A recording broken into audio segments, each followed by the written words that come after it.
calculator, and then we're going to hit menu. Now we're coming down to algebra, and if you recall, when we tried to solve two equations, the system, that's when we used to solve systems. Now we're going to do, whoops, let me come back. So algebra, now we're going to do the polynomial tools. So I'm going to do the number 3 polynomial tools, and I just want to find the roots, and I'm going to explain why in a minute. So this is a second degree polynomial. Third degree and above, we'll worry about that later. But right now it's second degree, and I know that that's there.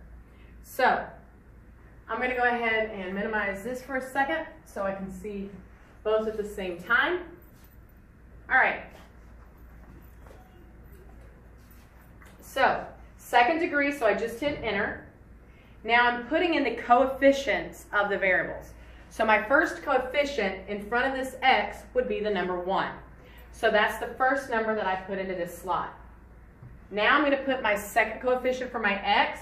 Make sure you use the -5, not the minus, and make sure you use the sign.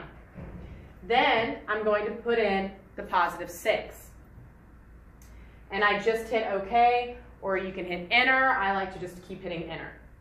This comes up. Make sure you hit enter again. Now this is what you get, 2, 3. So I'm going to write that down and talk about it.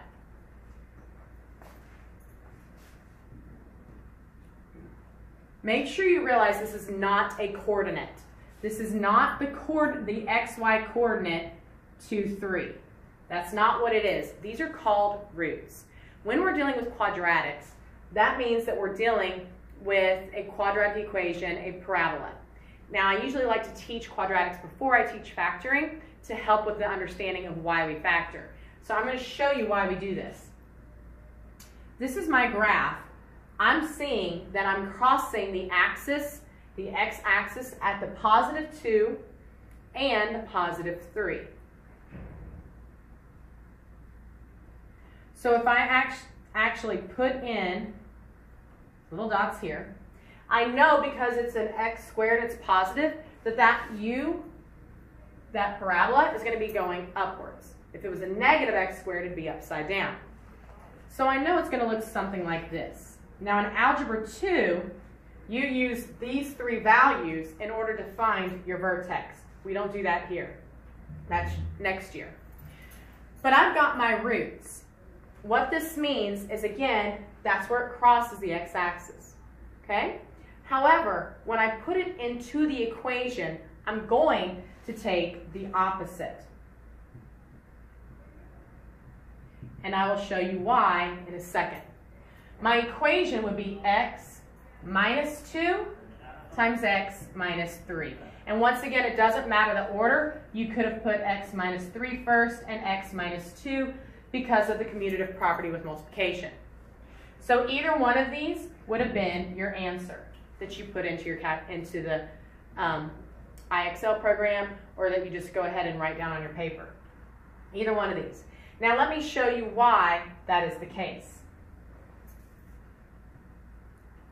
In Algebra 2, you factor, and what we do is we try to find the roots from factored form. This is our factored form. If you set it equal to 0, that helps you to find your roots. Now, if this parentheses was equal to 0, 0 times anything would be 0. Didn't matter if this was 10, didn't matter if this was an x. So if I substituted in 3, 3 minus 3 is 0, 0 times anything is 0. In Algebra 2, you'll take this factored form, you take both of these, set them equal to 0, and solve. And if you recall, we use inverse operations in order to solve. Now you notice the 3 and the 2 are the roots that we got. So again, these are the roots. It's where it's crossing the x-axis. It's where y is equal to 0. That's what we're looking for right there. So that's where you would get those when you're taking Algebra 2. You're finding those roots that way. Because you're taking the inverse operation to solve, Inverse operation is also known as the opposite. That's why you take the opposite of the values to put them in.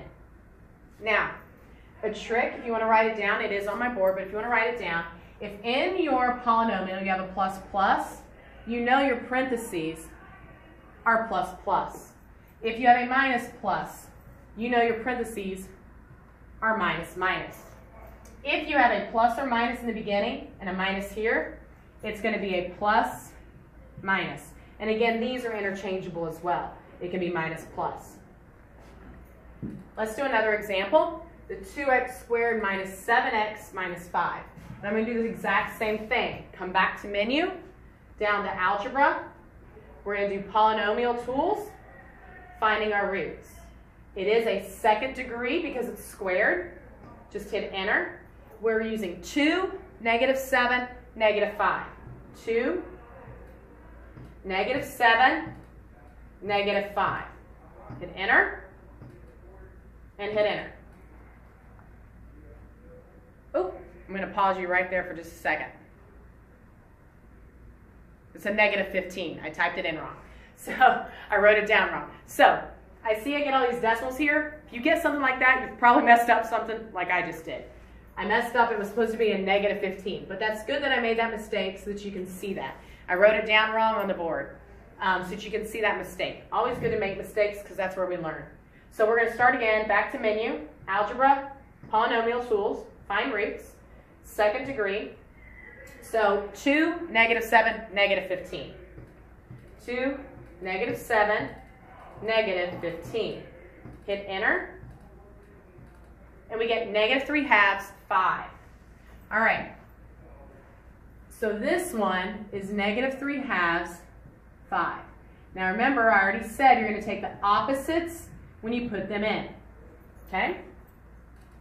So we're going to do x plus 3/2, x minus 5. The problem, however, is that we have this, we've got this fraction right here. And we're not allowed to have fractions. So I'm just going to circle that right there. So you're not allowed to have fractions. So make sure that you write no fractions or decimals.